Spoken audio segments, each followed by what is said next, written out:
Hello, কি অবস্থা? কেমন আছো সবাই? আশা করি সবাই খুবই ভালো আছো। তো আজকে আমরা পড়তে যাচ্ছি আইসিটির অধ্যায় নাম্বার 2, কম্পিউটার রক্ষণাবেক্ষণ ও সাইবার নিরাপত্তা। এই অধ্যায় থেকে যত টাইপের এমসিকিউ হইতে পারে এবং এসকিউ হইতে পারে তোমাদের ভাইয়া এই একটা ক্লাসেই পুরো কমপ্লিট করে দিব। সাথে কিন্তু তোমাদের দাগানো বইও থাকবে। সো তোমরা যখন ক্লাসটা করবা তোমরা একটু তোমাদের বইটা পাশে রাখবা এবং ভাইয়া যেই লাইনগুলো ইম্পর্টেন্ট বলবো একটু জাস্ট কষ্ট করে দাগায় রাখবে, পরীক্ষার আগে যাতে রিভিশন নিতে পারো। স্টিল আমি ডিসক্রিপশান বক্সে বা কমেন্ট বক্সে তোমাদেরকে অলরেডি ফাইলগুলো প্রোভাইড করব, ক্লাস নোট এবং দাগানো বই। তোমরা ওইখান থেকেও চাইলে রিভিশন দিয়ে নিতে পারো। সো বেসিক্যালি এই চ্যাপ্টারটা ভালোভাবে কমপ্লিট করার জন্য যা যা দরকার জাস্ট ভাইয়া এই একটা ক্লাসে পড়াই দিব। তোমাদের কাজ শুরু থেকে শেষ পর্যন্ত একটু কষ্ট করে দেখা এবং এমসিকিউগুলো প্র্যাকটিস করা। সো আর কথা না বাড়ি চলো আমরা ক্লাসটা শুরু করে ফেলতেছি। আমরা ক্লাসটা শুরু করার আগে কী কী জিনিস আসলে আমরা চ্যাপ্টার থেকে পড়বো এটা একটু দেখে নিই এখান থেকে। হ্যাঁ, তো এখানে দেখো কিছু জিনিস লেখা আছে, সেটা হলো কম্পিউটার রক্ষণাবেক্ষণে সফটওয়্যারের গুরুত্ব। এই যে এটা এসকিউ হিসেবে গুরুত্বপূর্ণ, তোমাদেরকে বলে দিচ্ছি। তোমরা জাস্ট বইয়ের ওই জায়গাগুলো গিয়ে একবার রিডিং দিবে, জাস্ট একবার রিডিং দিলেই এনাফ। হ্যাঁ, তারপর আনইনস্টল ও ডিলিট করার মধ্যে পার্থক্য, ঠিক আছে, এই জিনিসটা পড়তে পারো, বাট এটা খুব একটা আসে না এসকিউতে, জাস্ট জানার জন্য করতে পারো। হ্যাঁ, তারপর দেখো এখানে বলা আছে তোমার এই যে সাইবার অপরাধের প্রভাব, মানুষের জীবনে সাইবার অপরাধের প্রভাব, খারাপ দিকগুলা, এই জিনিসগুলো বলতে হয়। হ্যাঁ, বইয়ে যখন দেখাবো তখন তোমাদেরকে মার্ক করে দিব। অতিমাত্রায় ইন্টারনেট ব্যবহারের ফলাফল কি? যে পড়াশোনায় মনোযোগ বসে না, সারাদিন গেম খেলা, এগুলো তো আমরা জানি, বানায় মানে লিখতে পারবো না, একবার পড়লেই হবে। তারপর নেতিবাচক দিকগুলা কি, ওকে, পাইরেসি কি, এই জিনিসটা আসলে একটু জানা লাগবে। এবং লাস্টের দিকে এখানে কয়েকটা জিনিস দেওয়া আছে, তার মধ্যে সাধারণ সমস্যা ট্রাবল শুট, এটা এমসিকিউর জন্য সবচেয়ে গুরুত্বপূর্ণ টপিক। সো মোটামুটি একটা ধারণা দেওয়ার চেষ্টা করছি কিন্তু, হ্যাঁ, যে কী কী দরকার। এবার চলো আমরা বইয়ে চলে যাচ্ছি। তোমরা তোমাদের বইটা বের করে ফেলো, ভাইয়াও বের করে ফেলছি। সো এটা দেখেন, আমরা শুরু করতে যাচ্ছি 2 নাম্বার অধ্যায়। সো আমরা প্রথম পেজে চলে যাচ্ছি। প্রথম পেজের এখানে বলা আছে কি, কম্পিউটার হচ্ছে কিছু ইলেকট্রনিক যন্ত্রাংশ ও সফটওয়্যারের সমন্বিত রূপ। এটা মোটামুটি আমরা জানি, এটা অত কঠিন কিছু না আর কি। হ্যাঁ, তবে কম্পিউটার রক্ষণাবেক্ষণ 2 প্রকারের হইতে পারে। কয় প্রকারের? 2 প্রকারের। যেভাবে চিন্তা করো, একটা জিনিস নষ্ট হওয়ার আগে তুমি রক্ষণাবেক্ষণ করো, আবার হয়ে যাওয়ার পরে বা নষ্ট হয়ে যাওয়ার পরে কিছু জিনিস ফলো করতে হয় যাতে ওইটা আবার ঠিক হয়ে যেতে। হ্যাঁ, 2 ধরনের হলো যে প্রিভেনশন আর হলো কিউর, ইংরেজিতে পড়ছো মনে হয়। সো এখানে ওইটাই বলা হয়েছে, এটা হলো প্রতিরোধমূলক রক্ষণাবেক্ষণ, যেটা হলো বেসিক্যালি ঘটনা হওয়ার পূর্বেই ফলো করা হয়। যেমন virus scan, disk clean, disk defragment, software update, এগুলো। আর একটা হচ্ছে সংশোধনমূলক, মানে হলো কম্পিউটারে সমস্যা হয়েছে, এখন তুমি কি করতে চাচ্ছ, ঠিক করতে চাচ্ছ, তার জন্য নর্মালি টেকনিশিয়ানের কাছে আমরা যাই। তার জন্য বেসিক্যালি আমরা নর্মালি টেকনিশিয়ানের কাছে যাই, ঠিক আছে। ওকে, সো কম্পিউটারের আশেপাশে কোনো ধাতব বা চৌম্বক জাতীয় পদার্থ এগুলো রাখা যাবে না। এখানে আরেকটা সুন্দর এমসিকিউ আছে, সেটা হলো দেখো, ইলেকট্রিক শক থেকে রক্ষা পাওয়ার জন্যে অবশ্যই কম্পিউটারকে আর্থিং করা উচিত। এটা তোমরা অনেকে দেখবা, তোমরা পিসি চালাও যারা, দেখবা সুইচ অফ করা আছে, বাট কম্পিউটারে ডিভাইসের উপর হাত দিলে একটু ইলেকট্রিক শক টাইপের লাগে। চিন্তা করে দেখছো বা খেয়াল করছো নাকি আমরা জানি না। সো ওইটা কেন হয় আসলে? বেসিক্যালি তোমার আর্থিং করা নাই, এই জন্যে তুমি সুইচ অফ করে রাখলে একটা কারেন্ট, স্লাইট ছোট্ট পরিমাণের কারেন্ট তোমার ডিভাইসগুলোর উপর দিয়ে ফ্লো করে আর কি, এবং এটা খুবই খারাপ তোমার ডিভাইসগুলোর জন্য, ঠিক আছে। সো এটা একটু খেয়াল করো, যদি এরকম হয় সাথে সাথে এখনই ঠিক করে ফেলতে হবে, দোকান থেকে লোক এনে। হ্যাঁ, আচ্ছা, এবার আমরা সফটওয়্যারের গুরুত্ব পড়ব, ঠিক আছে। নর্মালি কী হয়, রক্ষণাবেক্ষণ কেন করা দরকার বলো তো? এই কম্পিউটার কেন রক্ষণাবেক্ষণ করা দরকার একটু চিন্তা করে দেখি তো। প্রথম যখন আমরা একটা কম্পিউটার কিনি, খুবই ফাস্ট থাকে এবং এর গতি দেখে রায়না মুগ্ধ হয়ে গেছে, কিন্তু আস্তে আস্তে ধীর গতির হয়ে যায়, যত্ন নিই না যে আমরা। আচ্ছা, ইদানিং সে দেখছে যে কম্পিউটারটি কোনো কারণ ছাড়াই মাঝে মাঝে রিস্টার্ট নেয়। পেন ড্রাইভ প্রবেশ করালো, সে অবাক হয়ে দেখলো তার সব ফাইল শর্টকাট হয়ে গেছে। এটা কিন্তু ভাইয়ারও একবার এরকম হয়েছিল, বুঝছো। আমি একবার একটা হার্ড ডিস্ক আমার পিসির সাথে লাগাইছি, পুরা জিনিস দেখি সব ফাইল ডিলিট হয়ে গেছে, বুঝছো। তো যাই হোক, সমস্যা নেই, তোমাদের আশা করি হবে না, যাতে না হয় এই জন্যই তুই চ্যাপ্টারটা পড়াচ্ছি। তোমরা জাস্ট গল্পের মতো করে শুনে যাও ভাইয়ের কথা। মনে করো একটা কার্টুন চালাইছো, ভাইয়া গল্প বলতেছি, তুমি জাস্ট শুনো, দেখবা তোমার সব মনে থাকবে, ঠিক আছে। আচ্ছা, তো এই অবস্থা থেকে মুক্তি পাওয়ার আসলে উপায়টা কি? আমরা নর্মালি এখন পর্যন্ত কি ইউজ করি বলো তো? ম্যাক্সিমাম পিসিতে আমরা কিন্তু মাইক্রোসফটের উইন্ডোজ অপারেটিং সিস্টেমটা ইউজ করি। আমরা কি মাইক্রোসফট কোম্পানির উইন্ডোজ অপারেটিং সিস্টেমটা ইউজ করি, ওকে, এটা একটা এমসিকিউ। আচ্ছা, সো এখন তো খুবই বুঝলাম, কিন্তু আমাদের কীভাবে এই জিনিসগুলা থেকে বাঁচতে হবে, যে ইস্যুগুলোর কথা একটু আগে বললাম স্লো হয়ে যায়। সো বেসিক্যালি আমাদের কিছুদিন পর পর অপারেটিং সিস্টেম হালনাগাদ বা আপডেট করতে হবে। হালনাগাদ মানে যা কথা, আপডেট মানে সেম কথা, ঠিক আছে? মেন কথা হলো কয়েকদিন পর পর আপডেট করতে হবে, সফটওয়্যার আপডেট করার মতো, ঠিক আছে? আচ্ছা, আরেকটা জিনিস এখানে বলা আছে এমসিকিউর জন্য খুবই খুবই গুরুত্বপূর্ণ, যে মাঝে মাঝে রেজিস্ট্রি ক্লিন আপ সফটওয়্যার ব্যবহার করে কম্পিউটারকে সচল ও গতিশীল রাখতে হবে। যেমন তোমাদেরকে একটু দেখাই, দাঁড়াও, এটা তোমাদেরকে দেখালে মনে থাকবে, হ্যাঁ তো সিএসসিতে পড়ি, সো মোটামুটি এগুলো খুব ইউজ করা হয়, বুঝছো? যাক, ভালোই হলো, হঠাৎ করে মাথায় আসলো, তোমাদেরকে দেখাচ্ছি। ধরো আমি এই যে রানে গিয়ে, উইন্ডোজ রানে গিয়ে টেম্প লিখছে, হ্যাঁ টেম্প, এখানে ওকে দেই, এখন তোমার পারমিশন চাবে, এই যে ওটা পারমিশন চাই না, ওকে ভালো কথা, পারমিশন আগে দেওয়া ছিল। সো দেখো এখানে অনেক ফাইল দেখতেছো, এই ফাইলগুলো কি, কই থেকে আসলে? এগুলো ফাইলগুলোর নাম দেখেও কিন্তু কেমন জানি লাগতেছে, বিদঘুটে টাইপের। এগুলো তো আমি ক্রিয়েট করিনি, এগুলো কিন্তু কম্পিউটার ক্রিয়েট করছে, বুঝছো? এই জিনিসগুলোই ডিলিট করার কথা বলছি, এগুলো ধরে ডিলিট করে দিবা। ডিলিট করি, হ্যাঁ ডিলিট করি, ধরে ডান দিকে ক্লিক করলে এই যে আমার ডিলিট শেষ, এবার ডিলিট করে দিবা, বুঝছো? সো এরকম আননেসেসারি অনেক ফাইল ক্রিয়েট হয়। সো এখানে এটাই বলা হয়েছে রেজিস্ট্রি ক্লিন আপ সফটওয়্যার ব্যবহার করে এই জিনিসগুলো ডিলিট করতে হবে আমাদের, ঠিক আছে? আচ্ছা, ক্লিয়ার। পরবর্তীতে দেখো একটু কী বলা হয়েছে, প্রত্যেকবার কম্পিউটার ব্যবহার করার সময় কিছু টেম্পোরারি ফাইল তৈরি হয়, যেগুলো যে মাত্র দেখালাম বিভিন্ন হিজিবিজি নামে। আচ্ছা, এই ফাইলগুলোর নাম মুছে দিলে, যদি তুমি নাম মুছে দাও তাহলে হার্ড ডিস্কের অনেকটা জায়গা দখল করে রাখে, এগুলো কিন্তু অটোমেটিক ডিলিট হয় না, এগুলো দখল করে থাকে জায়গাগুলো, এর ফলে তোমার শুধু শুধু স্পেস নষ্ট হয়। এখানে খুবই ভালো আরেকটা এমসিকিউ আছে, সেটা হলো ইন্টারনেট ব্যবহার করলে তোমার ইন্টারনেট ব্রাউজারের কোথায়, ক্যাশ মেমোরিতে অনেক কুকিজ ও টেম্পোরারি ফাইল জমা হয়। তুমি যখন একটা ওয়েবসাইট লোড করো, ওই ওয়েবসাইট লোড করতে কিছু ফাইল, টেম্পোরারি ফাইল আর কি, বা কুকিজ বলো, ওগুলা ক্যাশ মেমোরিতে স্টোর হয়। কোথায় স্টোর হয়? ক্যাশ মেমোরিতে স্টোর হয়। এটা এমসিকিউর জন্য খুবই গুরুত্বপূর্ণ। সবাই দাগাইছি, তুমি জাস্ট ক্লাসটা করে যাও, বুঝছো? আমি যেগুলো দাগাইতে বলতেছি তুমি দাগাবা, আমি একটু পরে যখন তোমাকে বোর্ডের এমসিকিউগুলো দেখাবো এবং স্কুল কলেজের এমসিকিউগুলো দেখাবো, তুমি সব পারো, সব ভাইয়া দাগাই দিছি, জাস্ট একটু পড়লি হয়। আমি তোমাকে সব লাইন পড়তেও বলতেছি না, সব লাইন পড়তে বলি, কিছু লাইন পড়তে বলতেছি, ঠিক আছে? একটু কষ্ট তো করতে হবে। আচ্ছা, সো ক্যাশ মেমোরিতে স্টোর হয় কি, ইন্টারনেট ব্যবহার করলে ব্রাউজারের ক্যাশ মেমোরিতে অনেক কি, কুকিজ, টেম্পোরারি ফাইল, এগুলো স্টোর হয়। খুবই ভালো কথা। আমাদের অ্যান্টিভাইরাস ইউজ করতে হবে, অ্যান্টি স্পাইওয়্যার, অ্যান্টি ম্যালওয়্যার, এগুলো আমরা জানি। এগুলো ইউজ করলে ভাইরাস থেকে তুমি নিজের ডিভাইসকে কী রাখতে পারবা, ভালো রাখতে পারবা, সেফ রাখতে পারবা। ওকে, সো হালনাগাদ বা আপডেট করতে হবে অবশ্যই। অ্যান্টিভাইরাস যেটাই ইউজ করো না কেন, মেন কথা যেই সফটওয়্যার ইউজ করো না কেন, অ্যান্টিভাইরাসও যদি ইউজ করো ওইটারও তোমার আপডেট করতে হবে, ঠিক আছে? এটা আমরা এখন অলরেডি বুঝে গেছি, মানে মেন কথা যেটা ইউজ করবো সেটাই আমরা হালনাগাদ বা আপডেট করবো, ঠিক আছে? আচ্ছা, ওকে, কম্পিউটার কাজ করার গতি বজায় রাখার জন্য প্রায় সব ব্যবহারকারী, এটা খুবই গুরুত্বপূর্ণ এমসিকিউ, প্রায় সব ব্যবহারকারী ডিস্ক ক্লিন আপ ও ডিস্ক ডিফ্র্যাগমেন্টার ব্যবহার করে থাকে। আমি একটু পার্থক্যটা বুঝাই। ডিস্ক ক্লিন আপ আর ডিস্ক ডিফ্র্যাগমেন্টের মধ্যে পার্থক্য কি? ডিস্ক ক্লিন আপ হলো তোমার এই ডিস্কের মধ্যে অনেক আননেসেসারি ফাইল তৈরি হয়েছে, এটাকে দেখাইছিলাম না, এরকম আননেসেসারি ফাইল অনেকগুলো তৈরি হয়েছে, তো তোমার এই জিনিসগুলো ডিলিট করে ফেলা উচিত, কারণ এগুলো তোমার দরকার নেই। এটা হলো ডিস্ক ক্লিন আপ। এটা কি? Disk clean up. আচ্ছা, আর ডিফ্র্যাগমেন্ট মানে কি ভাইয়া? ডিস্ক ডিফ্র্যাগমেন্ট মানে হলো, ধরো তোমার এটা কি হার্ড ডিস্কের বিভিন্ন জায়গায়, অনেকের এরকম হয় না, হার্ড ডিস্ক 1 টেরাবাইট, এত বেশি বললাম, ধরলাম 100 জিবির একটা হার্ড ডিস্ক আছে তোমার কাছে, এটার বিভিন্ন জায়গায় কিন্তু ফাইল স্টোর হয়। তুমি ধরো একটা ফাইল স্টোর করছো, ফাইলের প্রথম 100 লাইন এখানে স্টোর হয়েছে, পরবর্তী 100 লাইন এখানে স্টোর হয়েছে, পরবর্তী 100 লাইন এখানে স্টোর হয়েছে। হ্যাঁ, হার্ড ডিস্কে কিন্তু যে কোনো জায়গায় ফাইল স্টোর হতে পারে এবং এটা কম্পিউটার নিজে নিজে করে। আর কম্পিউটারে তো বুদ্ধি নেই, ও যেখানে জায়গা পায় সেখানে স্টোর করে ফেলে। তো তুমি এবার চিন্তা করো, এখানে হলো 1 থেকে 100 নাম্বার লাইন আছে, এখানে 100 থেকে 200, আর এখানে 200 থেকে 300। তো তোমার কম্পিউটার যখন পড়াশোনা করতে যাবে প্রত্যেকটা লাইন, ও ফার্স্টে এখানে যাবে, এরপর আবার আস্তে হেঁটে হেঁটে হেঁটে হেঁটে আবার একটু দূরে একটা জায়গায় যাবে, আবার হেঁটে হেঁটে আরেকটা দূরে জায়গায় যাবে। এটার ফলে কি স্লো হয়ে যাচ্ছে না তোমার সিস্টেমটা? তাই না? এবার তুমি একটু সলিউশনটা চিন্তা করো যে আচ্ছা এটার সলিউশন কি হইতে পারে, যদি আমি কোনোভাবে এই প্রত্যেকটা লাইনকে একটু সুন্দরভাবে পাশাপাশি রেখে দিতে পারতাম, তাহলে কত ভালো হইতো না? যে এখান থেকে 1 থেকে 100 পড়লো, বাস পরে পাশে চলে গেল, 100 থেকে 200 এখান থেকে পড়বে, পরবর্তীতে পাশে চলে গেলে 200 থেকে 300 এখানে পড়বে, শেষ। চমৎকার।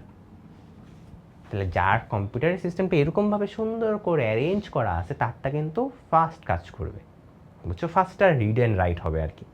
ঠিক আছে, তাহলে এই যে মাত্র যে কাজটা করলাম, সব কিছু এলোমেলো করে রাখা আছে, তুমি এগুলাকে সাজাইছো, এই প্রসেসটাই হলো ডিস্ক ডিফ্র্যাগমেন্ট করা। ঠিক আছে, এখানে এই কথাটাই বলা হয়েছে। এই যে কী বলা হয়েছে দেখো, ডিস্ক ক্লিন আপ মানে জাস্ট মুছে দেওয়া, আর ডিস্ক ডিফ্র্যাগমেন্টার ব্যবহার করে এই জিনিসটাই বেসিক্যালি করা হয়। হ্যাঁ, সবগুলো জিনিসকে, যেগুলা রিলেভেন্ট জিনিস বা যেগুলো সেম টাইপের জিনিস, ওগুলোকে একসাথে আনা হয়। ঠিক আছে, আচ্ছা, ওকে ফাইন, ঠিক আছে। সো আমরা এই পর্যন্ত পড়ে ফেলছি।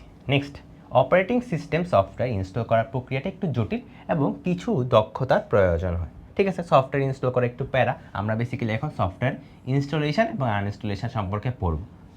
সফটওয়্যার ইনস্টলেশন এবং আনইনস্টলেশন সম্পর্কে পড়ব। ওকে, এখানে কিছু এমসিকিউ গুরুত্বপূর্ণ। সেটা হলো, সফটওয়্যার ইনস্টল করার সময় আমাদের রেডমি ফাইলটা পড়াশোনা করতে হবে একটু রেডমি ফাইল সম্পর্কে জানো। তোমাকে এরকম এমসিকিউতে বলা হবে যে সফটওয়্যার ইনস্টল করার সময় কোন ফাইলটা তোমার আগে পড়তে হবে। অ্যান্সার কী হবে? Redmi file. ঠিক আছে, আচ্ছা, এটা প্রত্যেকটা সফটওয়্যারের ভিতরে দেখবা আছে। আচ্ছা, ইনস্টল করার সময় সকল কাজ বন্ধ রাখতে হবে, অ্যান্টিভাইরাস অফ রাখতে হবে, এটা মাস্ট, নাহলে সফটওয়্যারটা দেখবে অনেক সময় ডিলিট হয়ে যায়। আর এবং লাস্টে আরেকটা জিনিস লেখা আছে, সেটা হলো এই যে তোমার যন্ত্র সাপোর্ট করে নাকি না, এটা তো দেখতে হবে, এবং অ্যাডমিনিস্ট্রেটরের অনুমতি আছে নাকি না। জাস্ট কয়েকটা জিনিস দেখো, 1টা 2টা 3টা 4টা, আর এটা হলো 5টা, তো 5টা জিনিস।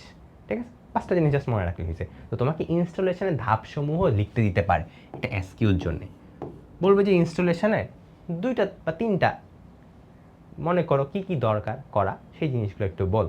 ইনস্টলেশনের সময় কী কী জিনিস মাথায় রাখা উচিত আমাদের, তুমি কি বলবা? আগে চেক করতে হবে যে এটা সাপোর্ট করে কিনা, যন্ত্রের হার্ডওয়্যার সাপোর্ট করে কিনা, রিডমি ফাইলটা পড়তে হবে আমার, তারপর এখানে বলা আছে অ্যান্টিভাইরাস সফটওয়্যার বন্ধ রাখতে হবে। বাস 3টা তো হয়েই গেল। ঠিক আছে, এখন এখানে খুবই গুরুত্বপূর্ণ একটা এমসিকিউ আছে, সেটা হলো নর্মালি বেশিরভাগ সফটওয়্যারের মধ্যেই দেখবা একটা অটোরান নামে একটা প্রোগ্রাম সংযুক্ত থাকে। বর্তমানে কাইন্ড অফ সব সফটওয়্যারের মধ্যেই ম্যাক্সিমাম বলা যায় সফটওয়্যারের মধ্যে অটোরান নামে একটা প্রোগ্রাম থাকে। তুমি দেখবা যখন সফটওয়্যারটাতে ক্লিক করছো, তোমার কাছে একটা পারমিশন যায় ইয়েস অর নো। তুমি যখন ইয়েস দাও, দেখবা অনেক কিছু হওয়া শুরু করতেছে, ইনস্টল হইতেছে অটোমেটিক্যালি। এটা কী করতেছে? কিছু একটা তো আছে ভিতরে, সেটাই হলো অটোরান এই প্রোগ্রামটা। সো এই অটোরান নামে একটা প্রোগ্রাম আছে, ও বেসিক্যালি নিজে নিজে ইনস্টল করে ফেলে, তুমি খালি পারমিশন দাও ওকে যে হ্যাঁ তুমি এবার ইনস্টল হও। ঠিক আছে, সো এটা কিন্তু এমসিকিউর জন্য খুবই খুবই খুবই গুরুত্বপূর্ণ। ঠিক আছে, এর আগে একটা রেডমি ফাইলের কথা বলছি, আর এখন একটা অটো রান প্রোগ্রামের কথা বলছি। আচ্ছা, ঠিক আছে, এবং অবশ্যই ইনস্টলের পর রিস্টার্ট করতে হবে। ঠিক আছে, অবশ্যই ইনস্টলের পর রিস্টার্ট করতে হবে। এখন সফটওয়্যার আনইনস্টল কেমনে করে, এখানে একটা মজার কাহিনী আছে, তোমাদেরকে দেখাচ্ছি তারা। নর্মালি আমরা সফটওয়্যার আনইনস্টল করি, এখানে ওরকম অত ইম্পর্টেন্ট কিছু নাই, সফটওয়্যার আনইনস্টল এখান পর্যন্ত শেষ। নর্মালি তুমি সফটওয়্যার আনইনস্টল করে গিয়ে কন্ট্রোল প্যানেলে গিয়ে এখানে ক্লিক করে আনইনস্টল বাটন ক্লিক করলেই হয়েছে, বাট এগুলো খুব একটা এমসিকিউতে আসে না। এমসিকিউতে কী আসে সেটা বলে দিচ্ছি তোমাকে, দাঁড়াও দাঁড়াও দাঁড়াও দাঁড়াও, এই যে দেখো ডিলিশন, সফটওয়্যার ডিলিশন, এটা হলো এমসিকিউতে আসে। নর্মালি হয় কি, আমি যখন আনইনস্টল করি, ধরো তুমি আনইনস্টল করলা, দাঁড়াও, ধরো তুমি আনইনস্টল করলা, আনইনস্টল করার পরেও কিছু ফাইল থেকে যায়, এটা তুমি টেরও পাবা না। আনইনস্টল করছো তুমি একটা সফটওয়্যার, বাট দেখবে অনেক ফাইল থেকে যাচ্ছে, তো ওই ফাইলগুলো তোমার ম্যানুয়ালি ডিলিট করতে হবে। সো এখানে এই কথাটাই বলা হয়েছে যে আনইনস্টল করলেও সফটওয়্যারটির কিছু অংশ অপারেটিং সিস্টেমের রেজিস্ট্রি ফাইলে থেকে যায়, নিয়ম অনুসারে ওই ফাইলগুলো ডিলিট করে সম্পূর্ণভাবে মুছে ফেলা সম্ভব। সো বেসিক্যালি আনইনস্টল করলেও সফটওয়্যারে কিছু ফাইল থেকে যায়, কোথায় থাকে? সিস্টেমের রেজিস্ট্রি ফাইলে। আচ্ছা, এবং এটা কিভাবে আমরা ডিলিট করতে পারি? ডিলিট করার জন্য এই যে দেখো রান, এই যে উইন্ডোজ রান প্রোগ্রামে যায় রেজিডিট, এই ওয়ার্ডটা লিখতে হবে। আমি আবার এখানে লিখে দিচ্ছি রেজিডিট, এই ওয়ার্ডটা খুবই খুবই খুবই গুরুত্বপূর্ণ ভাইয়া। যে ওয়ার্ডগুলোতে অনেক বেশি জোর দিচ্ছি ওগুলো মাস্ট মনে রাখবা, তোমাদেরকে তাও দেখাচ্ছি। হ্যাঁ, যেমন ওইখানে একটু আগে যে উইন্ডোজ রানে গেলাম না, যে দেখো ওই যে উইন্ডোজ রান গেলাম, এখানে আমি রেজিডিট লিখবেন কথাটা, দেখো তোমাকে মুছে দেখাই দিচ্ছে, রেজিডিট, এই যে সরি রেজিডিট ডিআইটি দিলাম, ওকে। দেখো ইয়েস চাইলো, কারণ এখানে নর্মালি মানুষ ঢুকে না, আমি এখন ওকে দিলাম। এই যে দেখছো, তো এখানে গেলে তুমি দেখবে এই লোকাল মেশিনে গেলে, এই সফটওয়্যারের ভিতরে গেলে এখানে অনেকগুলো সফটওয়্যারের নাম আছে। তুমি মাঝে মাঝে একটা সফটওয়্যার আনইনস্টল করে দেখো, দেখবা যে স্টিল এটা নাম তুমি এখানে দেখতে পারতেছো। সো বেসিক্যালি এখানে ক্লিক করতে হয়, বা তোমাকে মাইক্রোসফটে ক্লিক করলাম, এখানে ক্লিক করে এই জিনিসগুলো ডিলিট করে দিতে হয়, যে ডিলিট নামে একটা অপশান আছে। ঠিক আছে, সো এইভাবে ডিলিট করে দিতে হয়। ঠিক আছে, আমরা আপাতত ডিলিট না করি। তোমাদেরকে আশা করি বুঝতে পারছি যে এই পেজটা থেকে রিজিডিট ওয়ার্ডটা খুবই গুরুত্বপূর্ণ। এখানেই বেসিক্যালি যাবা, দেন তুমি হলো ফাইলগুলা বা নামের ফাইলগুলা বের করবা, দেন তুমি ডিলিট করবা। ওকে, খুবই ভালো কথা। এখানে আরেকটা এমসিকিউ হয়, সেটা হলো এই যে মাত্র যে রান কমান্ডটা চালু হয়েছে, এটা একটা শর্টকাট আছে। শর্টকাটটা হলো উইন্ডোজ কি প্লাস ছোটো হাতের আর, এটা তুমি যদি একসাথে ক্লিক করো তাহলেও এই রান কমান্ডটা ওপেন হবে। সো এটা হলো শর্টকাটটা। সো আমাদের এই পেজ থেকে কী কী এমসিকিউ আসতে পারে, একটা হলো ডিলিট করার জন্য আমরা রান কমান্ডে কী লিখব, বলবো যে রেজিডিট এটা লিখব। আর রান কমান্ড চালু করার শর্টকাটটা কি, উইন্ডোজ কি প্লাস ছোটো হাতের আর। ঠিক আছে, আচ্ছা একদম লাস্টে আরেকটা এমসিকিউ আছে, সেটা হলো এখানে জাস্ট দেখানো হয়েছে কীভাবে ডিলিট করে, বাট এটা দরকার নেই, এত ডিটেলস তোমাকে দিবে না পরীক্ষায়। এই যে এখানে একটা লাইন আছে F3 বাটনটা, এই বাটনটার কথা একটু মনে রাখা লাগবে। হ্যাঁ, পরীক্ষায় এমসিকিউতে F3, F4, F1, F2 এইভাবে অপশান দেওয়া থাকে। ওকে, তো এটা বেসিক্যালি এখানে কী বলা হয়েছে, সবশেষে কিবোর্ডের F3 চেপে রেজিস্ট্রির সব জায়গা থেকে ওই নামের ফাইলগুলো মুছে দিতে হবে। সো বেসিক্যালি F3 বাটনটা ক্লিক করে তুমি ওই নামে আরও ফাইলগুলো বের করতে পারবা, সো এরকমভাবে চিন্তা করতে পারো, তুমি F3 বাটন ইউজ করে কাইন্ড অফ সার্চ করতেছো। কী করতেছো, সার্চ মানে খুঁজতেছো আর কি। নেক্সট, এটা বেসিক্যালি বলা হচ্ছে নেক্সট, ফাইন্ড নেক্সটের মতো, পরবর্তী আরেক কিছু আছে কিনা, আর কিছু আছে কিনা। ওকে, যদি পাও ডিলিট করে দিবা। ঠিক আছে, সো কোন বাটনটা ইউজ করি আমরা, রেজিস্ট্রির সব জায়গা থেকে ফাইলগুলো বের করে ডিলিট করি, F3 বাটন, কিবোর্ডের F3 বাটন। ঠিক আছে, খুবই গুরুত্বপূর্ণ। আচ্ছা চলো, এখানে আর কিছু নাই, অত ইম্পর্টেন্ট কিছু নাই, এখানে জাস্ট একবার রিডিং দিব। সাইবার অপরাধ, বিভিন্ন ধরনের অপরাধ সংগঠিত হয়, এটা তো আমরা জানি। হ্যাকিং করে, যেমন এখানে হ্যাকিং বলা আছে, brute force attack, data interception, DDoS attack, computer malware. আমি একটা করে বলতেছি। হ্যাকিং তো আমরা এটা সবাই জানি, সবারই পছন্দ হ্যাকিং করা। আমার একটা টাইমে জানো ইচ্ছা ছিল যে আমি অনেক বড়সড় একটা হ্যাকার হবো আর কি। ভাইয়া কিন্তু বুয়েটে কম্পিউটার সায়েন্স এবং ইঞ্জিনিয়ারিং পড়াশোনা করি, এবং ডিরেক্টলি কিন্তু কেউ হ্যাকিং তোমাকে শিখাবে না, এগুলো নিজে শিখা লাগে। বাট তোমরা আশা করি যারা হবা, তোমরা হোয়াইট হ্যাট হ্যাকারস হবা, মানে বৈধ হ্যাকিং করবা আর কি, অবৈধটা করবা না। ওকে, কারণ সিকিউরিটি পরীক্ষা নিরীক্ষা করার জন্য কিন্তু অনেক কোম্পানি হ্যাকার নিয়োগ করে। তো তুমি এরকম ভালো কাজ করলে ঠিক আছে, কিন্তু খারাপটা করো না। হ্যাঁ, আচ্ছা, সো খুবই ভালো কথা। এখানে কী করছে ওরা বেসিক্যালি কী করে, ইন্টারনেটের মাধ্যমে সফটওয়্যার সিস্টেমের দুর্বলতা খুব সহজে খুঁজে বের করে পাসওয়ার্ড জেনে ফেলে। এই যে ওদের কাজ কিছু হইলে পাসওয়ার্ড বের করে ফেলে, কি মহা একটা ঝামেলা। আচ্ছা, তুমি যেই নামে পাসওয়ার্ড দাও কেমনে জানি দেখবা বাইক করে ফেলছে। আচ্ছা, খুবই ভয়ঙ্কর। আচ্ছা, এবং পরে কি ফাইল চুরি করে, খালি চুরি করা ভালো না কিন্তু। হ্যাঁ, আমরা একদম এরকম হ্যাকার হবো না, আমরা ভালো হ্যাকার হবো। আচ্ছা, তো হ্যাকিং সম্পর্কে জানছি। আর ব্রুট ফোর্স অ্যাটাক মানে কি, হলো তুমি এইভাবে চিন্তা করো যে তোমার কাছে পিন আছে, একটা পিন দেওয়া লাগবে। হ্যাঁ, সো পিন কি, ধরো 3 ডিজিটের পিন আছে, সো তোমার 1 2 3 হবে, অথবা 3 2 1 হবে, অথবা 2 3 1 হবে, তাই না? এর বাদে কি আর কোনো অপশান আছে? 3 ডিজিটের সাপোজ পিন তোমাকে বলেই দিয়েছে ওই সিস্টেমটাই বা ওই ওয়েবসাইটটাতে যে 1 2 3 এগুলা ইউজ করে তোমার একটা পিন বানাইতে হবে। এখন তোমার কাছে অপশানই আছে 3টা। সো তুমি যদি, বা তোমার এই হ্যাকারটা সে যদি এই 3টা অপশানই ট্রাই করে, সো একটা না একটা তো মিলবেই, তাই না? জিনিসটা এমন হয়েছে যে ABCD 4টা অপশান আছে তোমার কাছে এমসিকিউ, 4টার একটা তো হবেই, কই যাবে 4টার বাদে হবে কোনোটা? সো এই 4টার মধ্যে একটা অ্যান্সার হবে। সো হ্যাকার কী করে, 4টা অপশানই ট্রাই করে, বুঝছো? সো এর ফলে ও কিন্তু তোমার সিস্টেমে অ্যাক্সেস পাওয়া যায়। সো এটাই হলো ব্রুট ফোর্স অ্যাটাক। ঠিক আছে, যতগুলো অপশান আছে সবগুলো ট্রাই করে, বুঝছো? এমসিকিউতে তোমরা অনেকে যেরকম করো যে আচ্ছা এ হবে না বি হবে, দেখি এটা টস করলাম, বি আসছে, আরেকজন টস করলে সি আসে, 4 বন্ধু 4টা অ্যান্সার দাগাইছে, একজনেরটা তো হবেই, তাই না? আচ্ছা, ঠিক আছে, ওকে। সো বেসিক্যালি এখানে এই কথাগুলোই বলা আছে, আমি যে কথাগুলো মাত্র বলছি। হ্যাঁ, আর ডাটা ইন্টারসেপশন এটা মানে কি? এটা মানে হলো, দেখো তোমাকে বলে দিচ্ছি এখানে। হ্যাঁ, এটা হলো তোমার বন্ধু বব, আর এটা হলো তুমি। হ্যাঁ, এটা হলো আমি মি, আর এখানে একটা ইন্ট্রুডার বা এখানে হ্যাকার আছে, এখানে একটা হ্যাকার আছে, হ্যাকার বলা উচিত, একটা নাম দিই, নাম দিই রাজু। একটা মিনিট দাঁড়াও।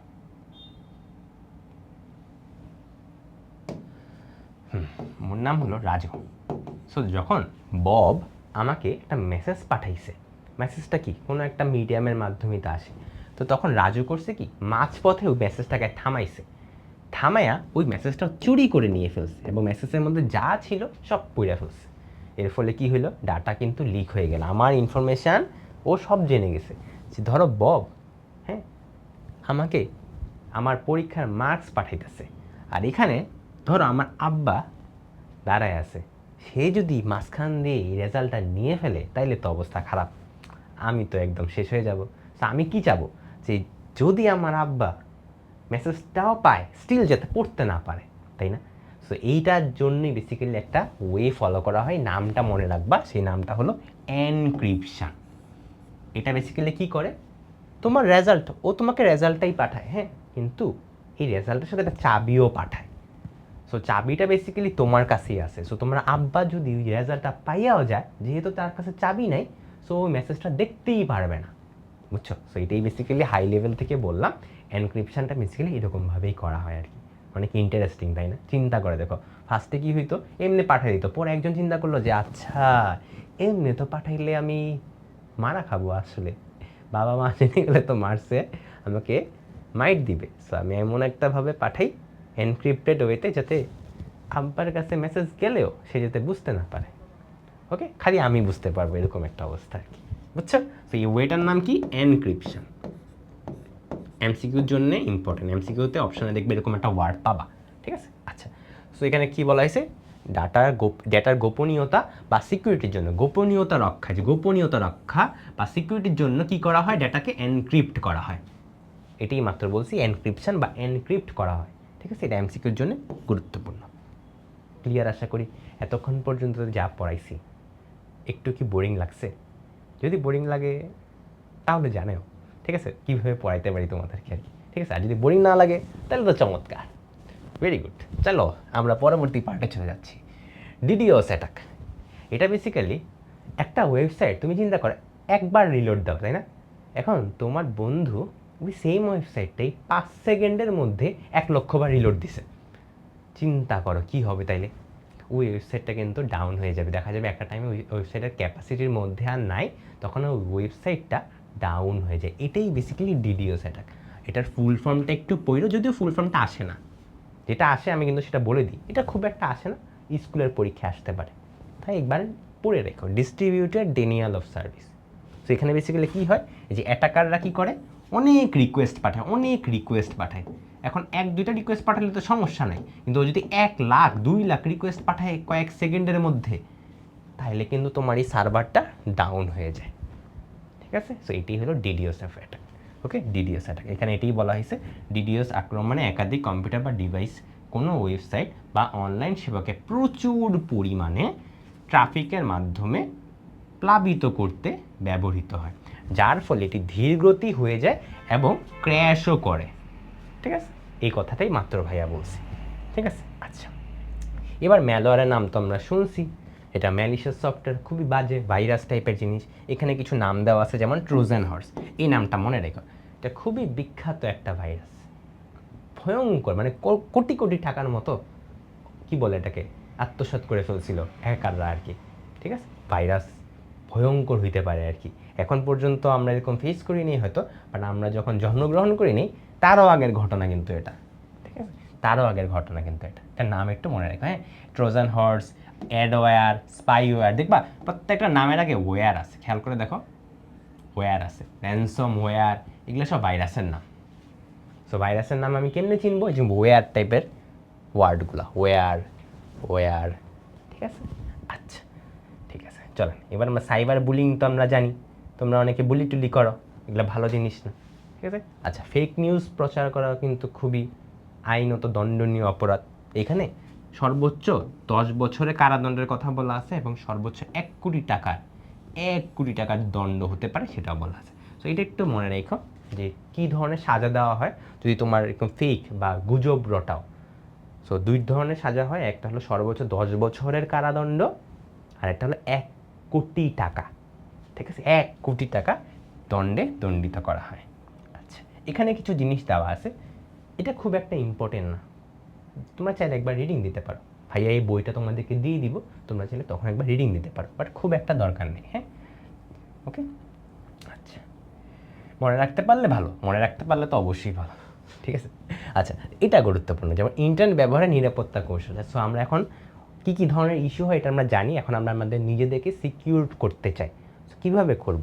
2 ফ্যাক্টর অথেন্টিকেশান, এটা তো আমরা জানি, এটা সব ডিভাইসে সব মিডিয়ামে 2 ফ্যাক্টর অথেন্টিকেশান চালু করব, তাহলে হ্যাক হওয়ার চান্স কম থাকে। তারপর ডিভাইসে অ্যান্টিভাইরাস ইউজ করবা এবং গোপনীয় তথ্য কারোর সাথে শেয়ার করা যাবে না। এবং ফাইনালি আরেকটা জিনিস হলো নিয়মিত আপডেট করা, সফটওয়্যার নিয়মিত হালনাগাদ করতে হবে বা আপডেট করতে হবে, ঠিক আছে। আচ্ছা, ক্লিয়ার আশা করি।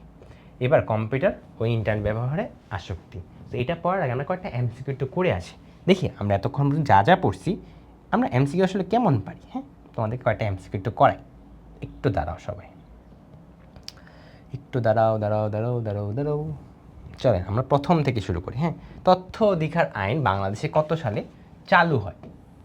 এই এমসিকিউটা একটু মনে রাখতে হবে, এটা আমি এক্সট্রা বাইরে থেকে আনছি, এটা দেখছি কয়েক জায়গায় আসছে আর কি, এটা একটু কষ্ট করে মনে রাখবা।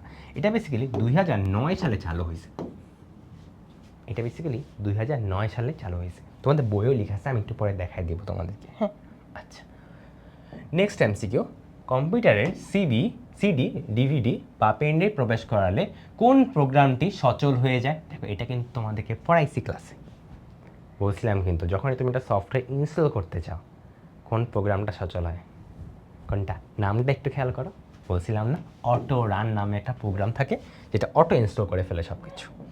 পরবর্তী, ট্রাবল শুটিং, আচ্ছা এটা এখনও তোমাদেরকে পড়াইনি, দেখো দেখি তোমাদেরকে যেগুলো পড়াইছি সেটার মধ্যে কোনটা আছে, এই যে এটা আছে, ডিলিট করা ফাইল রেজিস্ট্রি সব জায়গা থেকে মুছে ফেলতে কোন বাটন চাপতে হবে? বলছিলাম না একটা বাটনের কথা, দেখো এটা কিন্তু যশোর বোর্ডে আসছে, তোমরা কিন্তু এখন সব পারো। কি বাটন? F3 বাটন, ঠিক আছে। আচ্ছা, এটা কি তোমরা পড়ছো না? এটা তোমাদেরকে, হ্যাঁ এটা তোমাদেরকে পড়ানো হয়েছে। রেজিস্ট্রি ফাইল, টেম্পোরারি ফাইল মুছে দেওয়ার ফলে কি হয় বলো তো?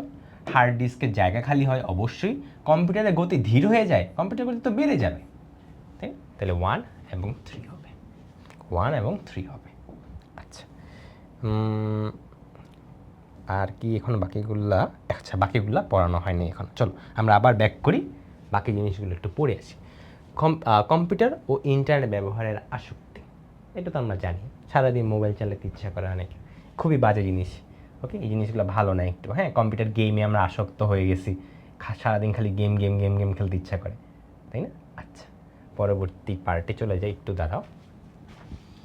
ওকে, আশা করি একটু আগে কয়েকটা এমসিকিউ দেখাইছি, ওগুলো তোমরা পারছো, ওগুলো আশা করি তোমরা পারছো, পারার থাকলে তো ভেরি গুড, চমৎকার। আচ্ছা, পাইরেসি ব্যাপারে সম্পর্কে কিছু পড়ি। পাইরেসি বেসিক্যালি হলো তোমার এই টার্মটা খুবই গুরুত্বপূর্ণ, পাইরেসি। এটা বেসিক্যালি হলো তুমি যখন কোনো একটা কিছু কন্টেন্ট বানাও, বা তুমি ধরো একটা বই লিখছো, বা অনেকে এরকমও কিন্তু হয় কোর্স সেল করে, সো দেখা যায় কোর্স কিন্তু টেলিগ্রামে চলে যায়, অনেকে টাকা দিয়ে কিনে, আবার অনেকে ফ্রিতে টেলিগ্রাম থেকে দেখে, এটা কিন্তু ভালো না, এটা কিন্তু পাইরেসি, এটাই কিন্তু খুবই বাজে একটা কাজ। যে জিনিসটা একটা মানুষ অনেক কষ্ট করে করতেছে, তুমি টাকা না দিয়ে ফ্রিতে লুকিয়ে বা চুরি করে সেই জিনিসটার অ্যাক্সেস নিচ্ছ, তো এটা কি ভালো না। সেমভাবে আর্টের ক্ষেত্রেও কিন্তু এরকম জিনিস হয়, এরকম অনেক আছে যারা ধরো পেন্টিং করছে, অনেক সুন্দর একটা পেন্টিং সে নিজে করছে, কিন্তু অন্য একজন বলতেছে যে ওইটা আসলে ওর পেন্টিং, এবং এর ফলে ও নিজের নাম দিয়ে একটা সুনাম অর্জন করে ফেলতেছে। সো তার মানে কি জিনিসটা কি ভালো? এটা তো ভালো না, এটা তো আটকাইতে হবে। তো তার জন্যই, আটকানোর জন্যই একটা অর্গানাইজেশন কাজ করে, এই নামটা মনে রাখতে হবে, যে বড় বড় সফটওয়্যার কোম্পানিগুলো তাদের মেধাস্বত্ব সংরক্ষণ ও বিশ্বব্যাপী পাইরেসি নজরদারি করার জন্যে business software alliance, just short ফর্মটা মনে রেখো, BSA, শর্ট ফর্মটাই পরীক্ষা আসে, BSA নামে একটা সংস্থান তৈরি করে। এই এমসিকিউটা পরীক্ষায় অনেক গুরুত্বপূর্ণ, ঠিক আছে। BSA, ঠিক আছে। পরবর্তী পার্টে আমরা চলে যাচ্ছি। এখানে বলা হয়েছে এই সংস্থাটি 2011 সালের প্রতিবেদনে বলা হয়েছে পার্সোনাল কম্পিউটার ব্যবহারকারী প্রতি 10 জনের মধ্যে 7 জনই পাইরেসি মুক্ত। এটা এখন একটা ডাউট করি, আমার মনে হয় না 10 জনের মধ্যে 7 জন পাইরেসি মুক্ত, এখন উল্টা হয়ে যাবে কেস, দেখা যাবে 10 জনের মধ্যে মাত্র 1 জন পাইরেসি মুক্ত, তাই না? এরকম হওয়ার চান্স এখন বেশি, যেই যুগ আর কি। সো বেসিক্যালি এটা এমসিকিউর জন্য খুবই খুবই গুরুত্বপূর্ণ এই সংখ্যাটা, পরীক্ষায় আসে এটা, যে 10 জনের মধ্যে কয়জন পাইরেসি মুক্ত। সো এই পেজ থেকে আমরা দুইটা টপিক পড়ছি, একটা হলো বিএসএ আর একটা হলো 10 জনের মধ্যে 7 জন পাইরেসি মুক্ত। আচ্ছা, তথ্য অধিকার ও নিরাপত্তা, তোমাকে একটুকে বলছিলাম না যে কত সালে তথ্য অধিকারী আইনটা চালু হয়? 2009 সালে। দেখো পরীক্ষায় কিন্তু এটা আসছে, দেখো তোমাদের বইও লেখা আছে তথ্য অধিকার আইন 2009। ঠিক আছে, বিশ্বাস হয়েছে এবার যেগুলো ভাইয়া দাগাচ্ছে এগুলো যে পরীক্ষায় আসে? আচ্ছা ঠিক আছে, চলো পরবর্তী টপিকে চলে যাচ্ছি। সেটা হলো সাধারণ ট্রাবল শুটিং। এটা এমসিকিউর জন্য সবচেয়ে গুরুত্বপূর্ণ টপিক। এমসিকিউর জন্য সবচেয়ে গুরুত্বপূর্ণ টপিক হলো এটা। তো তোমাদেরকে একটু দেখাই দিচ্ছি। এখানে দেখো 4 টাকারে দেওয়া আছে এই জিনিসগুলো, এবার অনেকগুলো দেওয়া আছে, সব পড়া লাগবে না, আমি তোমাদের কিছু লাইন দাগাই দিব, তুমি জাস্ট ওগুলো একবার পড়ে যাবা, তাইলেই হয়েছে, দেখবা কমন পেয়ে গেছো। ঠিক আছে, আচ্ছা একটা একটা করে শুরু করি আমরা। সিস্টেম চালু হচ্ছে না, তখন নর্মালি কি হয়, কি করতে হবে আমাদের? এই সংযোগটি লুজ বা ঢিলা আছে কিনা দেখতে হবে, পাওয়ার কেবলটা ঢিলা আছে কিনা, তাহলে এটা খুলে আবার লাগাইতে হবে। আবার অনেক সময় দেখবা সিস্টেম সঠিকভাবে চলছে কিন্তু মনিটরে কিছু দেখাচ্ছে না, তখন কি হইতে পারে? তখন একটা গুরুত্বপূর্ণ কাজ করতে হয়, যেটা এমসিকিউতে আসে, সেটা হলো মেমোরি স্লট থেকে সকল র্যাম সরিয়ে ফেলো, তারপর আবার বসাবা আর কি। ঠিক আছে, আচ্ছা এবং আরেকটা আছে এখানে, একটা মিনিট, হ্যাঁ আরেকটা কথা এখানে আছে, সেটা হলো যদি বিপ সাউন্ড শুনতে পাও তবে কম্পিউটার বন্ধ করে র্যাম ইনস্টল করে কম্পিউটার কি চালু করতে হবে। যদি কোনো বিপ সাউন্ড হয় তবে বুঝতে হবে বেসিক্যালি র্যামটা সমস্যাযুক্ত। সো আমি বলবো তোমাকে এভাবে মনে রাখতে, যে দেখো তুমি সিস্টেমে চালু আছে বাট মনিটরে কিছু দেখতে পারতেছো না, তখন তোমার মেন কাজ কি? র্যামটা খুলে ফেলা। আরেকটা আছে এমসিকিউ, সেটা হলো যদি বিপ সাউন্ড হয়, এটা বেসিক্যালি মিন করে হলো তোমার র্যামটা সমস্যাযুক্ত। সো বিপ সাউন্ডের সাথে র্যামের একটা সম্পর্ক আছে, এটা মাথায় রাখলেই হয়েছে। ঠিক আছে, আচ্ছা আর মনিটরে কিছু দেখা না গেলে মেমোরি থেকে র্যামটা খুলে ফেলবা। আচ্ছা, সিস্টেম অত্যন্ত গরম হলে কি হয়? কেন গরম হয়? হিট সিঙ্ক বা যেখান দিয়ে তোমার সিপিইউ ঠান্ডা হওয়ার কথা, সেটার মধ্যে হয়তো ধুলাবালি জমছে, আমাদের ওই জিনিসগুলো ক্লিন করতে হবে। সিম্পল, এখানে এই কথাটাই বলা আছে, ঠিক আছে, আচ্ছা সিস্টেম গরম হলে কী করবে সেটা আমরা বুঝে গেছি। সিস্টেম কয়েক মিনিট পর পর শাটডাউন হয়ে যাচ্ছে, এটাও কি হতে পারে? অনেক গরম হয়ে যাচ্ছে তোমার সিস্টেম, এটা 1 নাম্বার রিজন। 2 নাম্বার রিজন হতে পারে কি? যে দেখো লিকযুক্ত বা ত্রুটিপূর্ণ ক্যাপাসিটরের উপর থেকে খুলে আসছে, এরকম হইতে পারে। 2টা রিজন হতে পারে, একটা হলো ক্যাপাসিটর খুলে যাচ্ছে অথবা অতিরিক্ত তাপ উৎপাদন হচ্ছে। এটা খুব একটা গুরুত্বপূর্ণ না তোমার এমসিকিউর জন্য। ঠিক আছে, তো টেনশন করার কোনো কারণে, যেটা গুরুত্বপূর্ণ সেটা একটু দাগায় দিই। এখানে দেখো এখানে টিক দেওয়া আছে, যে এটা টিক দেওয়া আছে, এখানটা টিক দেওয়া আছে, এই টিকগুলো একটু খেয়াল করবা, ওগুলো হলো সবচেয়ে গুরুত্বপূর্ণ। এটাই টিক দেওয়া নাই, সো অত দরকার নেই, তাও আমি একবার পড়াই দিচ্ছি আর কি। উইন্ডোজ রান করার সময় হঠাৎ হ্যাং হয়ে যায়, এটা বেসিক্যালি কি? এটা বেসিক্যালি ভাইরাস হয়তো অ্যাটাক করছে। হ্যাং খাওয়া মানেই হলো তোমার ভাইরাস অ্যাটাক করা। 2টা রিজন হতে পারে, ভাইরাস অ্যাটাক করছে অথবা হয়তো তোমার সিস্টেমে স্পেস অত বেশি নেই বা র্যাম অনেক কম। এই 2টা রিজনেই বেসিক্যালি তোমার হ্যাং খাওয়া যায় জিনিসপাতিগুলো, যখন গেম খেলবা বা কিছু একটা করবা। আচ্ছা, এটা আবার গুরুত্বপূর্ণ, কম্পিউটার ঘন ঘন রিবুট বা রিস্টার্ট হয়, এটা 2টা কারণে হইতে পারে। রিবুট বা রিস্টার্ট হয়, এটা বেসিক্যালি কী মিন করে? হয়তো তোমার সিস্টেম গরম হয়ে গেছে অথবা ভাইরাস অ্যাটাক করছে, তখনই একমাত্র এই জিনিসগুলো হয়। গরম হয়ে গেলে আমরা কী করব? ফ্যানটাকে খুলে ফ্যানটাকে ক্লিন করে বসাই দিব। আর যদি ভাইরাসে অ্যাটাক করে তখন আমরা কী ইউজ করব? অ্যান্টিভাইরাস সফটওয়্যারগুলো ইউজ করব। আচ্ছা, এখানে একটা সুন্দর কথা বলা আছে, দেখো কম্পিউটারের মেটাল অংশে স্পর্শ বা হাত লাগালে শক করে, এটা কিন্তু তোমাদেরকে পড়াইছি, মনে আছে? যারা ক্লাসটা শুরু থেকে করতেছ তোমাদেরকে কিন্তু এই জিনিসটা পড়াইছি ভাইয়া, যে যখন শর্ট করে এরকম অনেক সময় দেখবা কম্পিউটারে ডিভাইসে দিলে হাতে কি বলে কারেন্ট লাগে, তার মানে হলো আর্থিং করা নেই। তো তোমাকে দ্রুত টেকনিশিয়ান ডেকে আর্থিং করে ফেলতে হবে। এই এমসিকিউটা, এই টপিকটা থেকে এমসিকিউ খুবই ভালো হয়। 9 নাম্বার অপশানটা দেখো, 9 নাম্বারটা থেকে, যে কম্পিউটার তারিখ বা সময় ঠিক থাকে না। আজকে তারিখ তুমি সেট করছো, ঘুম থেকে উঠে কালকে আবার যখন কম্পিউটার অন করবো দেখবে তারিখ আবার মুছে গেছে বা তারিখ আবার চেঞ্জ হয়ে গেছে। এটা বেসিক্যালি মেইন রিজনটা হলো মাদারবোর্ডে সংযুক্ত CMOS, এটার ফুল ফর্মটা একটু দরকার, একটু কঠিন যদিও, বাট একবার পড়লেই হয়ে যাবে। Complementary metal oxide, basically metal related আর কি, মেটাল অক্সাইড সেমিকন্ডাক্টর, এর ব্যাটারিটি কার্যক্ষমতা হারালে এটা ঘটে। এই ক্ষেত্রে নতুন অনুরূপ ব্যাটারি মাদারবোর্ডে লাগিয়ে দিতে হবে। সো বেসিক্যালি এই ডেট চেঞ্জ হয়ে যাচ্ছে অটোমেটিক্যালি। এটার মেইন রিজনটা হলো একটা ব্যাটারি আছে তোমার মাদারবোর্ডের সাথে সংযুক্ত, ওইটা বেসিক্যালি শেষ হয়ে গেছে বা ওইটার কার্যক্ষমতা শেষ হয়ে গেছে। ঠিক আছে, এখন এই ব্যাটারিটার কার এই নামটা এখানে দেওয়া আছে CMOS এর ব্যাটারিটা। ঠিক আছে, এই ওয়ার্ডটা জাস্ট মনে রেখো, ফুল ফর্ম যদি মনে রাখতে না পারো, এই ওয়ার্ডটা জাস্ট পরীক্ষায় আসে, কিন্তু ফুল ফর্মে পরীক্ষায় আসে। এটা খুবই গুরুত্বপূর্ণ একটা MCQ, যে কম্পিউটারে তারিখ এবং সময় ঠিক থাকে না। আচ্ছা, এখানে কিছু দেওয়া আছে, বুট ডিস্ক ফেলিওর খুব একটা দরকার নেই, চাইলে একবার রিডিং দিতে পারো, বাট এটা পরীক্ষা আসে না অত। আচ্ছা, আউট অফ মেমোরি মানে কি? আউট অফ মেমোরি বা জায়গা নাই কম্পিউটারে, তার মানে তখন কী করতে হবে? আননেসেসারি যে সফটওয়্যারগুলো ওগুলো ডিলিট করতে হবে। কিবোর্ড যদি কাজ না করে, তার মানে কি সংযোগ বিচ্ছিন্ন আছে, তোমাকে দেখতে হবে কিবোর্ডের তারটা ঠিকমতো লাগানো আছে কিনা। মাউস ডিটেক্ট করতে না পারলে কি হয়?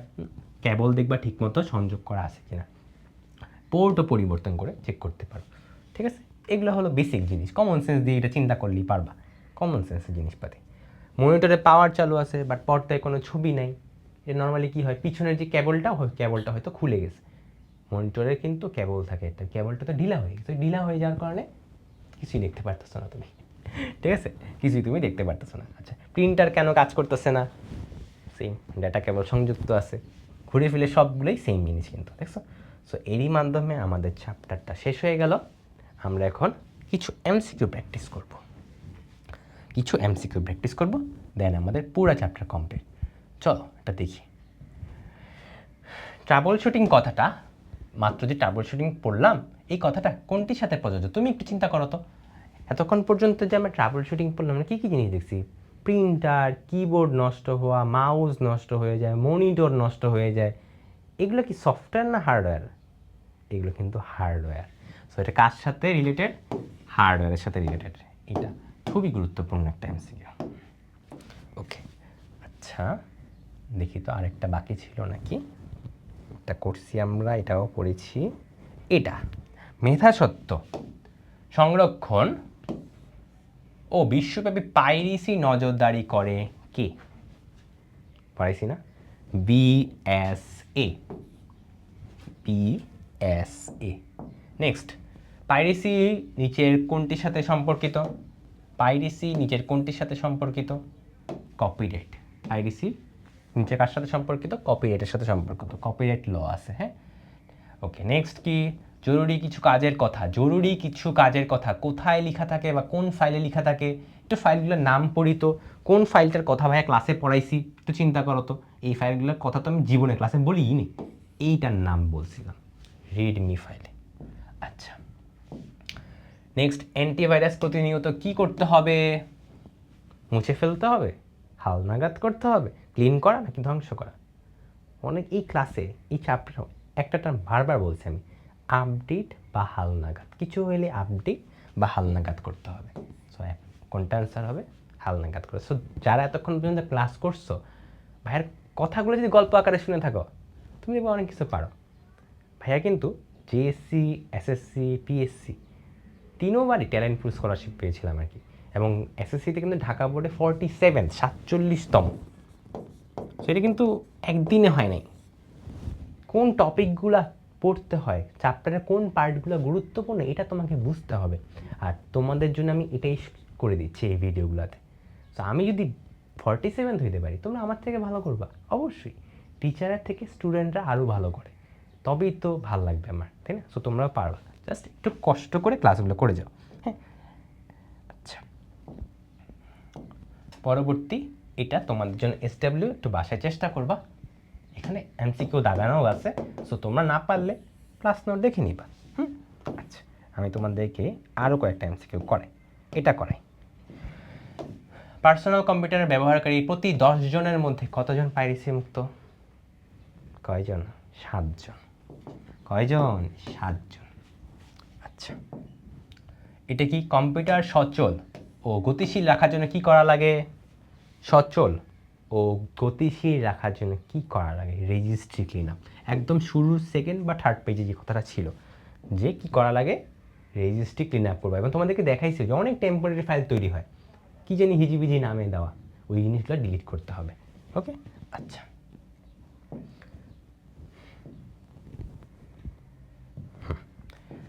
কম্পিউটারে আউট অফ মেমোরি মেসেজ দেখলে কোনটি অধিক ব্যবহার করতে হবে?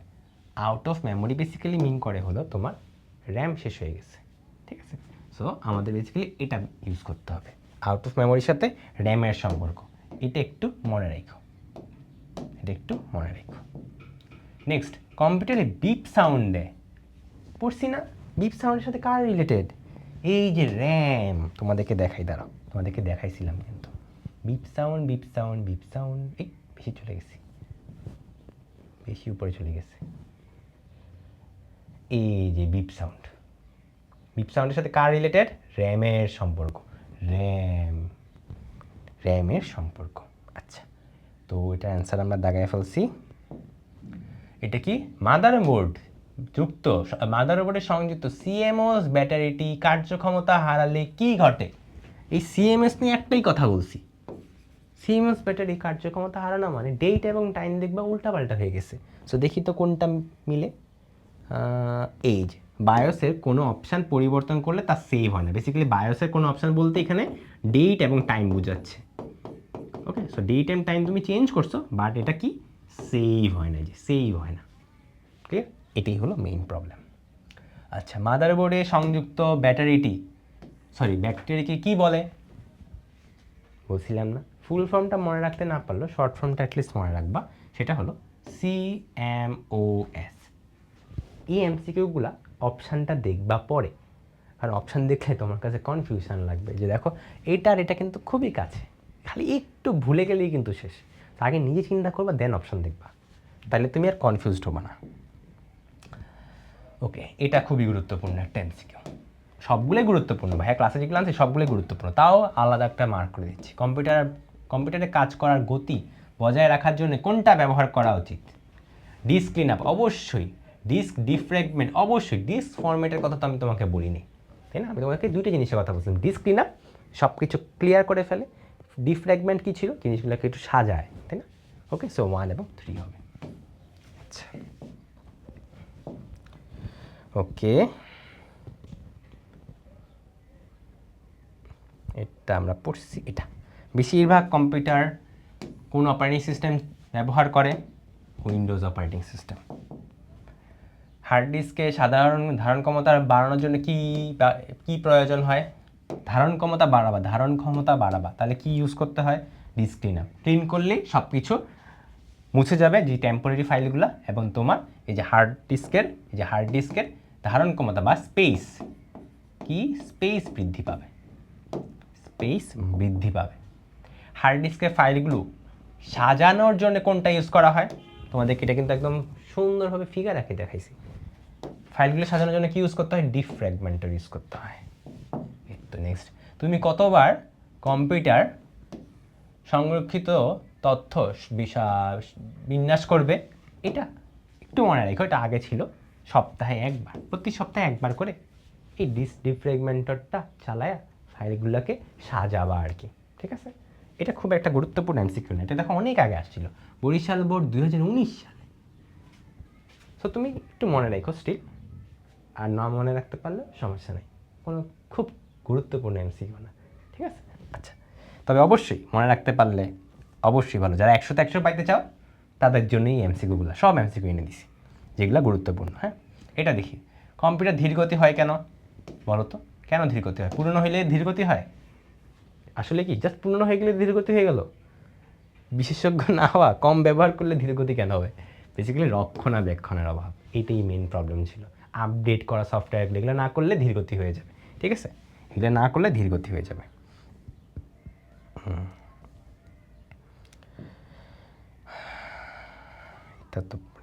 এটা দেখি, ডিস্ক ক্লিন আপ। ডিস্ক ডিফ্র্যাগমেন্টরের কাজগুলো কি? হার্ড ডিস্কের জায়গা খালি করা, মেমোরি থেকে ভাইরাস দূর করে, না তো ভাইরাস তো দূর করে হলো তোমার অ্যান্টিভাইরাস, তো এটা হবে না। ফাইলগুলোকে সাজায়া রাখে, হ্যাঁ এটা হবে, ফাইলগুলোকে সাজায়া রাখে। সো ফাইল খালি করে এবং ফাইলগুলোকে সাজায়া রাখে। এটা কি? রেজিস্ট্রি ক্লিন আপ ব্যবহার না করলে কি হয়? স্লো হয়ে যায় সব কিছু, যন্ত্র ঠিকভাবে কাজ করে না, ধীর গতি হয়ে যায়, প্রসেসর নষ্ট হয়ে যায়, বুঝছো? তাহলে দেখো এখানে দাগানে দেওয়া আছে 1 এবং 2। এখন তুমি বলো প্রসেসর কি নষ্ট হয়? প্রসেসর নষ্ট হওয়ার তো কথা না, প্রসেসর কেন নষ্ট হবে? প্রসেসর তো ভিতরে থাকে। আবারও বলি, প্রসেসর কিন্তু তোমার কম্পিউটারের ভিতরে থাকে। ওইটা নষ্ট হবে তখনই যখন তুমি ওই ভিতরে হার্ডওয়্যারগুলোকে রক্ষণাবেক্ষণ করবা না। হার্ডওয়্যারগুলোকে যখন রক্ষণাবেক্ষণ, যেমন তুমি র্যাম বা হিট সিঙ্ক যেটা বলছিলাম, যে গরম বা তাপ উৎপন্ন হচ্ছে, কেন তাপ উৎপন্ন হয়? যখন ধুলাবালি জমে, এই কেসগুলোর ক্ষেত্রে তোমার প্রসেসর নষ্ট হওয়ার চান্স থাকে। বাট রেজিস্ট্রি ক্লিন আপ এটা তো সিম্পল একটা প্রোগ্রাম ছিল, ওই যে রান কমান্ড দিছিলাম, দেন আমি টেম্প লিখছিলাম, অনেকগুলো ফাইল লিখছিলাম, এটার সাথে তো প্রসেসর নষ্ট হওয়ার সম্পর্ক নাই। বুঝতে পারছি? ক্লিয়ার? সো অনেক সময় অপশানে দেখে মনে হবে আরে হয়তো প্রসেসরও নষ্ট হয়ে যায়, কারণ খারাপ কিছুই তো হওয়ার কথা, কিন্তু সাবধান একটু, হ্যাঁ, একটু সাবধানে চিন্তা করবা। আচ্ছা, এটা তোমরা চেষ্টা করো বাসায় চেষ্টা করিও। দেখি ভালো আর এমসিকিউ একটা বের করি। স্ক্রিন আপের কথা পড়াইছি তোমাদেরকে, এই তো ভালো একটা এমসিকিউ পেয়েছি।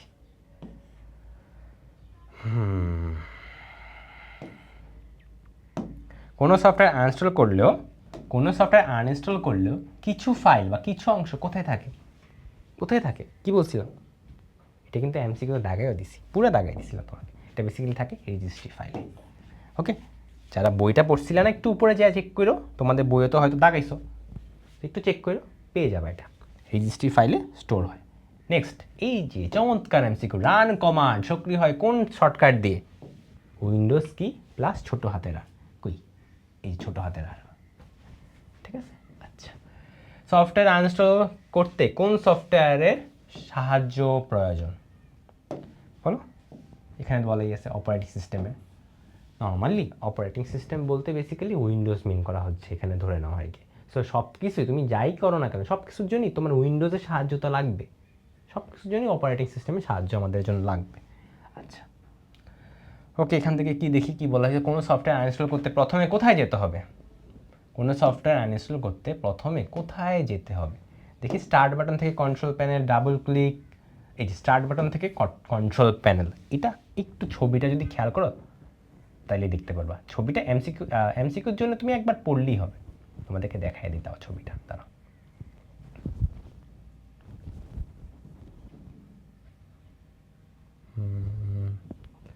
একটু উপরে এখানে ছিল, এই দেখো স্টার্ট বাটন থেকে কন্ট্রোল প্যানেলে যাবা, এই যে এখানে ছবিটা দেওয়া আছে। এটি কিন্তু আনইনস্টলের কথা ছিল, এটি কিন্তু আনইনস্টলের ফিগার। আনইনস্টল, ঠিক আছে, ফিগারটা দেখো কন্ট্রোল প্যানেলে যাওয়া লাগবে, এখানে এটাই বলা আছে, স্টার্ট বাটন থেকে কন্ট্রোল প্যানেলে যাওয়া লাগবে। আচ্ছা, নেক্সট আর দেখি কোন কোন ভালো এমসিকিউ আছে। এটা আমরা পড়ছি, এই যে আমাদের প্রিয় সেই এমসিকিউটা আমি বলছিলাম, আমার প্রিয় এমসিকিউ কি বলা হয়েছে এখানে, যে রেজিস্ট্রি উইন্ডোতে প্রবেশ করার জন্য কোন কিওয়ার্ড লিখতে হয়? উইন্ডোজ রান দেওয়ার পর একটা কিওয়ার্ডের কথা বলছিলাম, অপশানটা দেখো। বানান ভুলে গেছো তাই না? যারা ভুলে গেছো খাতার মধ্যে 2বার লিখবা রেজিডিট, ঠিক আছে। এটাই গেলেই কিন্তু আমরা তোমাদেরকে দেখাইছিলাম যে তুমি রেজিস্ট্রি এডিটর বা রেজিস্ট্রিতে চলে যেতে পারবা, ওইখান থেকে তুমি বের করবা যে কোন সফটওয়্যারগুলো তুমি ডিলিট করছো, বাট স্টিল নামগুলো তুমি লিখতে পারতেছো। তো ওগুলো ধরে ধরে ডিলিট করতে হয়, ঠিক আছে, ওগুলো ধরে ধরে ডিলিট করতে হয়। আচ্ছা, এবার দেখি আর কি আছে।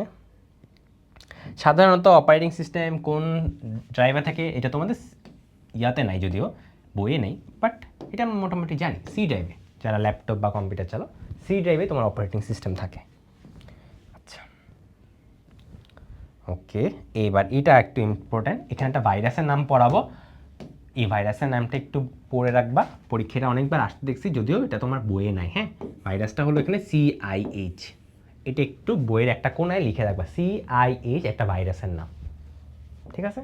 আচ্ছা, আর কোনটি, এখানে দেখো একটা বলা আছে কোনটি ক্ষতিকর সফটওয়্যার, এটা হলো ভিএনা, এটাও একটু লিখে রাখবে। এই জিনিসগুলো বইয়ের মধ্যে আমি পাই নেই তোমাদের, কিন্তু পরীক্ষায় আসে এগুলো।